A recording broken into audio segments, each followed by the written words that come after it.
Vackra själar, hoppas allt är väl med er.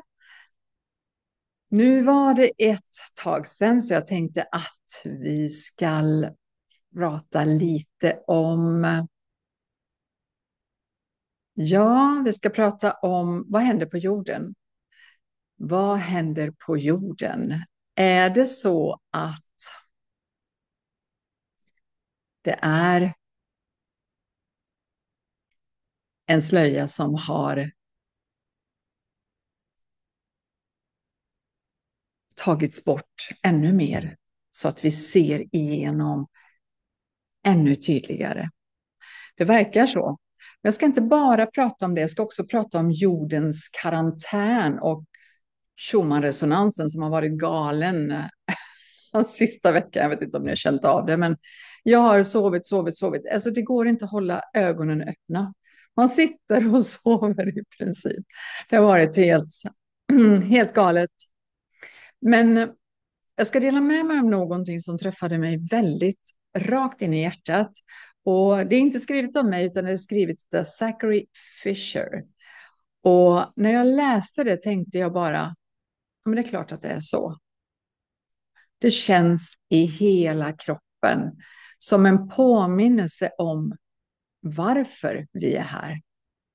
Det går ju upp för oss, fler och fler tror jag, hoppas jag i alla fall. Varför är vi här? Vad gör vi här just i den här tiden?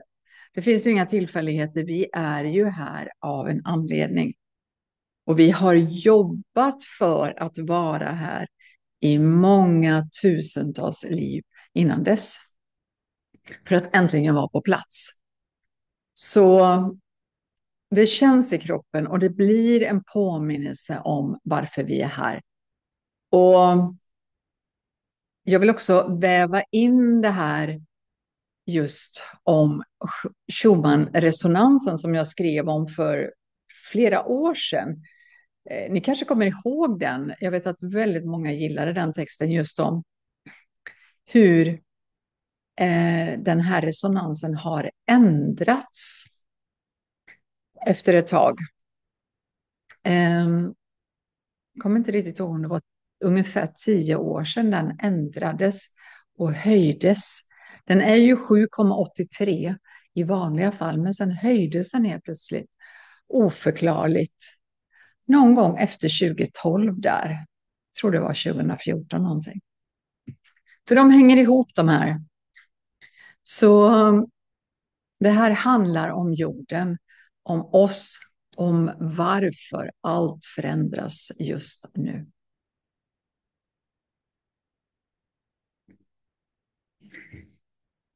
Man kan se jorden, och det är ganska intressant för jag och min son, vi pratade om det när vi var i Kairo i helgen, att jag sa till honom, jag vet inte om jorden är platt, om den är rund eller om det är en sfär eller vad är det?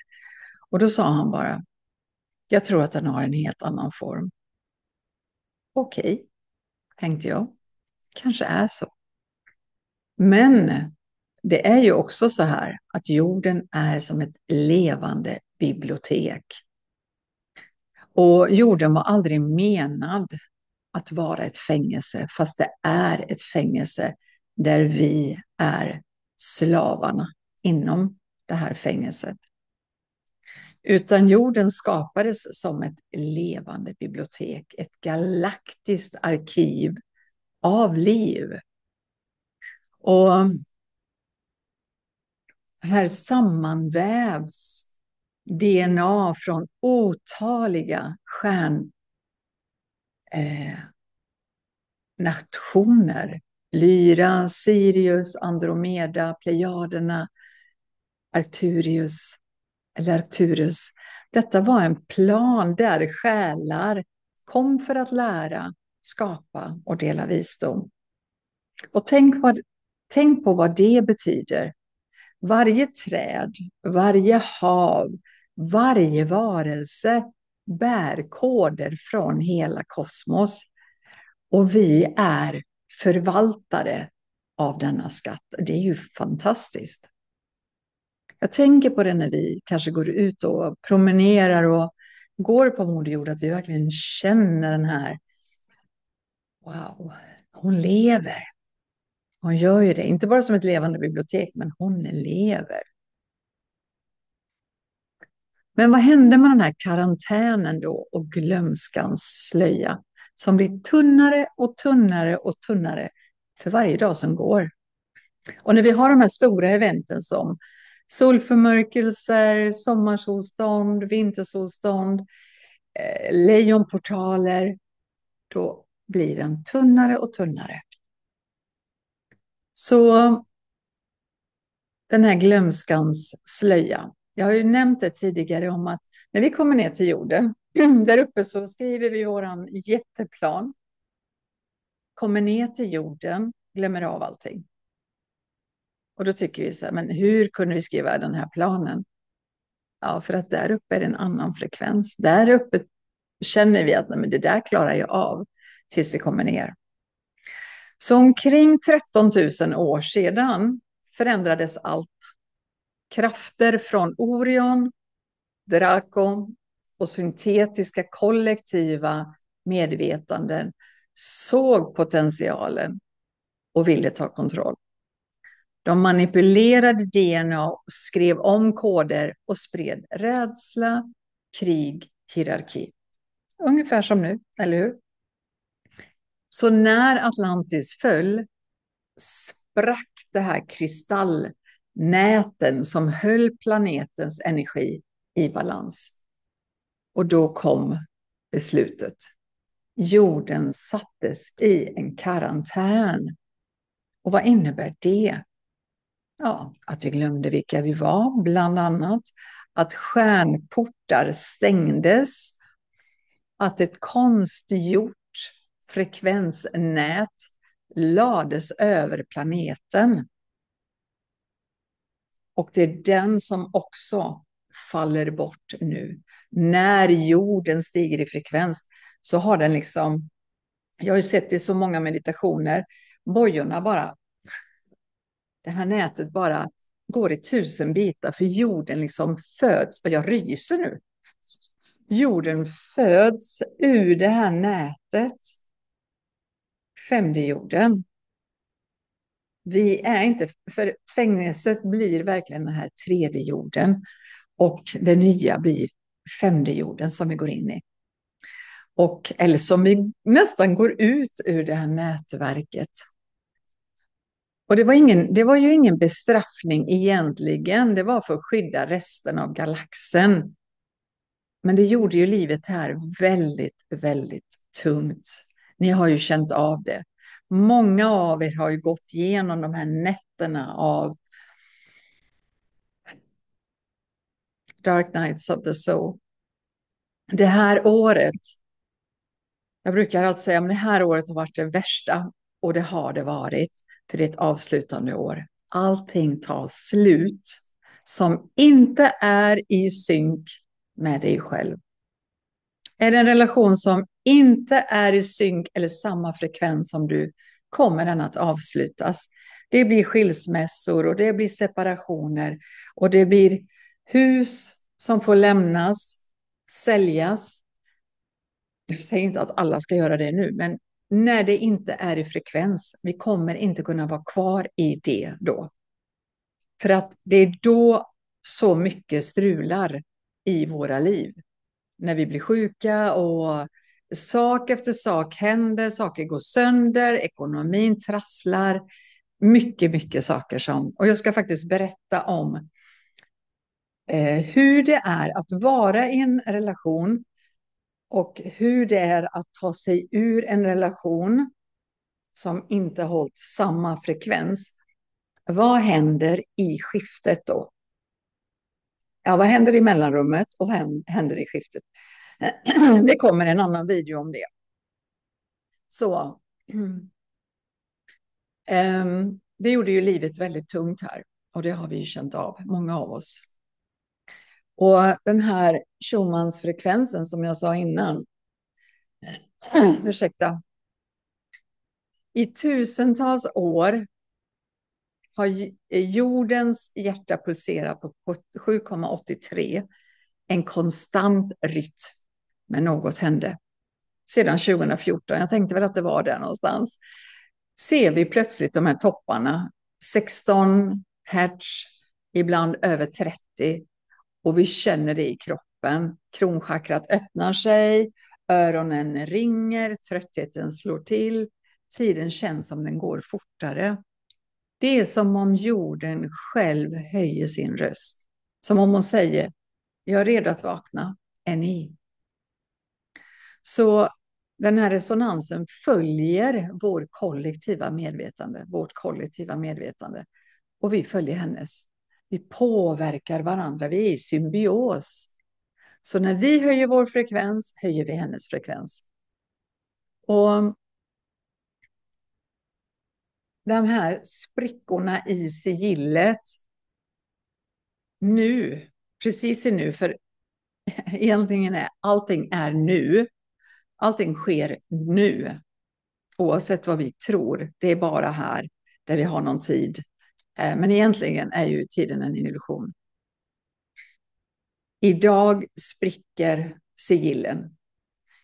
Schumans hjärtslag rusar, solkoder strömmar in, stjärnportar i Sedona, Uluru, det är ju Australien, Monshasta, Giza. Det är så mycket med pyramiderna, var därför jag var där i helgen. Lördagen låg jag utslagen hela dagen. Egentligen skulle vi gå på Pokémonjakt, jag och min son. Det var därför vi var där. Jag sa bara, jag måste sova igen, Jack. Alltså jag vaknade, somnade, transformerade och det bara vibrerade. Jag kunde inte hålla ögonen öppna. Det var fruktansvärt vad det transformerade. För Giza är så sammankopplad nu med de här kraftplatserna. Som ni vet, det är ju inte bara det är ju inte bara några kammare för döden. Det är ju helt fel, för det har ju aldrig varit det. De har aldrig hittat några döda i pyramiderna där. Utan de är ju information, alltså kommunikation rättare sagt med andra platser. Så alla kraftplatser kommunicerar med varandra, har alltid gjort det. Men extra mycket nu när vi är inne i den här starka transformationen. Så jag ser så mycket. Jag tror att jag var där i helgen för att förbereda någonting. För i mars har vi våran väldigt viktiga resa. Och den här resan har vi inte gjort sedan 2021. Att vi åker nedifrån Aswan. Vi börjar i basen av allt. Och ska färdas upp till Kairo och Giza som sista plats på den här resan. Och det var så många, det är 4 år sedan vi gjorde det. Det blir till och med 5 år nästa år sedan vi gjorde Aswan upp till Kairo. Så det kommer bli väldigt, väldigt starkt. Och vi ser ju kontrollsystem som kämpar med distraktioner, digital hypnos, rädsla. Men de kan inte stoppa det längre. För vi minns, vi ljusbärare, vi som valde att gå in i mörkret, vi står nu vid tröskeln. Och vad jag menar med gå in i mörkret var ju att vi gick in i 3D som en tung och mörk plats. Vi kom hit för att bära lågan genom den tyngsta cykeln.